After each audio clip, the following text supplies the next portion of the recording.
आपण हे दृश्य पाहतोय विधिमंडळ परिसरातील।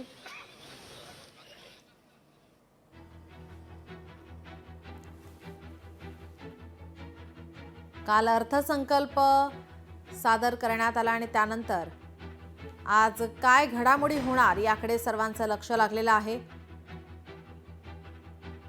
विरोधक आता आक्रमक पाहायला मिळतात। विरोधकांकडून आंदोलन केलं जाण्याची शक्यता आहे। तर आता सत्ताधारी यावरती काय उत्तर देणार याकडे सुद्धा सर्वांचं लक्ष लागलंय। अमोल मिटकरी यांच्या हातात काही फलक आहेत, यावर काही प्रमुख मागण्या लिहिण्यात आलेल्या आहेत। प्रमुख मागण्यांचा फलक हातात घेऊन अमोल मिटकरी हे विधिमंडळ परिसरात पोहोचलेले आहेत। थोड्याच वेळात ते आता या संदर्भातील माहिती देतील।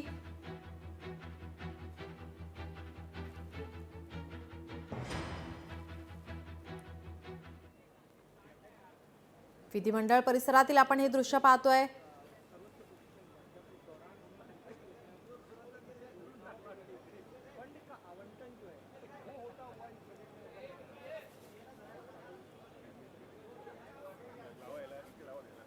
अमोल मिटकरी हे हातामध्ये फलक घेऊन प्रमुख मागण्यांचे फलक घेऊन या ठिकाणी विधिमंडळ परिसरामध्ये पोहोचलेले पाहायला मिळतात। तर या ठिकाणी छत्रपती संभाजी महाराज शिवाजी महाराज यांच्या संदर्भात ते काही मागण्या करताना आता पाहायला मिळतात।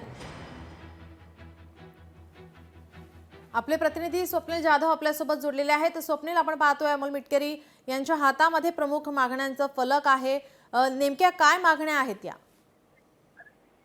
नक्कीच आपण या ठिकाणी बघितलं अर्थसंकल्प अधिवेशनामध्ये खरं तर अर्थसंकल्पामध्ये छत्रपती शिवाजी महाराज संभाजी महाराज यांच्या बलिदानासंदर्भात अनेक वेळा उच्चारले गेल्याचं पाहायला मिळतं। तसंच स्मारक सुद्धा टिपू संगमेश्वर या ठिकाणी उभारण्यात येतंय। मात्र आणखी काही मागण्या या ठिकाणी आमदार अमोल मिटकरी यांच्याकडून या ठिकाणी केल्या जातात। 6 मागण्या एकूण आमदार अमोल मिटकरी यांनी या ठिकाणी मांडताना पाहायला मिळतात। छत्रपती संभाजी महाराजांचा जो जाज्वल्य आहे प्रसार आहे त्याकरिता संशोधकांच्या अध्यक्षतेखाली एक चरित्र साधन समिती गठीत करावी अशा प्रकारची त्यांची स्वप्नील अमोल मिटकरी बोलतात, मी आपल्याला थोडं थांबवते। त्याबद्दल त्यांना विनम्र अभिवादन करतो। त्यांच्यासोबतच त्यांचे सहकारी मित्र छंदोगामात्य कवी कलश यांची पण औरंगजेबाने निर्गुण हत्या केली होती। कवी कलश यांच्या स्मृतीला पण अभिवादन करतो।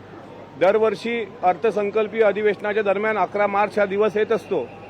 त्यामुळं महाराष्ट्राचे मुख्यमंत्री श्री देवेंद्र फडणवीस साहेब, राज्याचे उपमुख्यमंत्री आदरणीय अजितदादा पवार साहेब, राज्याचे दुसरे उपमुख्यमंत्री आदरणीय एकनाथराव शिंदे साहेब, विधानसभेचे अध्यक्ष राहुलजी नार्वेकर साहेब, विधानसभेचे सभापती प्राध्यापक डॉक्टर राम शिंदे साहेब आणि मी विशेष आभार मानतो डॉक्टर नीलमताई गोरे यांना। मी परवाला भेटलो आणि त्यांना एक विनंती केली की शासनानं असं परिपत्रक काढावं की 11 मार्चला संभाजी महाराजांना अभिवादन करता येईल।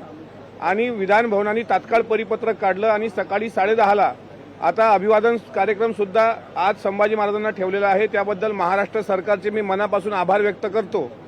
आमच्या हाती संभाजी महाराजांची ही जी मूर्ती दिसते आहे अशीच मूर्ती भविष्यात या विधान भवन परिसरामध्ये सुद्धा असावी। आमच्या काही मागण्या सरकारकडे आहेत। त्या मागणीमधली पहिली मागणी आहे छत्रपती संभाजी महाराजांचा इतिहास अभ्यासता यावा यासाठी राज्य सरकारने इतिहास संशोधकांच्या अध्यक्षतेखाली संभाजी महाराजांची जयंती 14 मेला असते। 2025 पर्यंत छत्रपती संभाजी महाराज चरित्र साधन समिती गठीत करावी।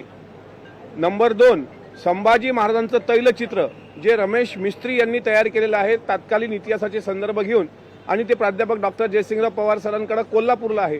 तशा धर्तीवर 2 तैलचित्र, एक विधान भवनमध्ये आणि दुसरं मंत्रालयामध्ये लावण्यात यावं। ते तैलचित्र जर शासनाकडे उपलब्ध नसेल तर ती उपलब्ध करून देण्याची जबाबदारी माझी असेल आणि ते तैलचित्र आणि प्रिंटिंग शासकीय मुद्रणालयात सुद्धा माफक दरामध्ये उपलब्ध व्हावी। तसेच सरकारने अधिकृत परिपत्रक आणखी एक काढावं की शासकीय आणि निमशासकीय कार्यालयात जसं आपण शिवशाहू फुले आंबेडकरांचे फोटो लावतो तसा संभाजी महाराजांचा फोटो सुद्धा त्या ठिकाणी असावा। हा सुद्धा GR शासनाने काढावा। संभाजीराजांचा दैदिप्यमान इतिहास मराठी पाठ्यपुस्तकासह CBSE पॅटर्नच्या इंग्रजी पुस्तकात सुद्धा अंतर्भूत करावा। याकरता शालेय शिक्षण मंत्री दादाजी भुसे साहेब यांना मी स्वतः भेटलेलो आहे आणि त्यांनी या गोष्टीला होकार दिला, त्याबद्दल त्यांचे आभार मानतो। आणि 5वी महत्त्वाची मागणी विकिपीडिया शासकीय मुद्रणालयामध्ये जे संपूर्ण गडकरी हे नाटक आहे, पुस्तक दाखवा, त्या पुस्तकामध्ये राम गणेश गडकरी यांनी राजसन्यास या नाटकामधून जे संभाजीराजांची बदनामी केली तशी अनेक नाटकं आजही यूट्यूबला आहेत, आजही शासकीय मुद्रणालयामध्ये आहेत आणि आजही विक्रीला आहेत. त्यामध्ये राजसन्यास हे ते पुस्तक आहे. संपूर्ण गडकरी यामध्ये राजसन्यास आहे. रायगडाला जेव्हा जाग येते, थोरातांची कमळा, बेबंद शाही, प्रणयी युवराज, दुर्दैवी छत्रपती, शिवाजीला शह, चिडलेला छावा, स्वप्न भंगले रायगडाचे, येथे ओशाळला मृत्यू, असे तब्बल 32 चित्रपट आणि 80 नाटकं जी चुकीची दाखवल्या गेलेली आहेत ती तात्काळ हटवावी. कारण लोकशाही मराठी ऐका, पहा, जागरूक रहा.